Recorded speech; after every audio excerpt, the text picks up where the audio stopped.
Did you know the very first Olympic archery competition didn't use targets or bullseyes, and archers actually aimed at live pigeons? That's right. Winners were decided by who could shoot the most birds out of the sky. Back in 1900, animal rights laws didn't exist like today.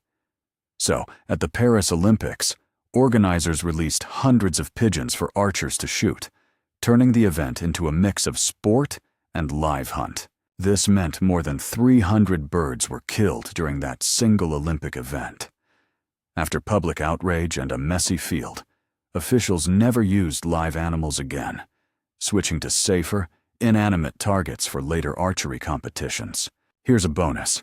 Olympic shooting once included dueling pistols, but they shot at wax dummy heads instead of people. The Olympics definitely had some eyebrow-raising events in its early years. Surprised by Olympic history?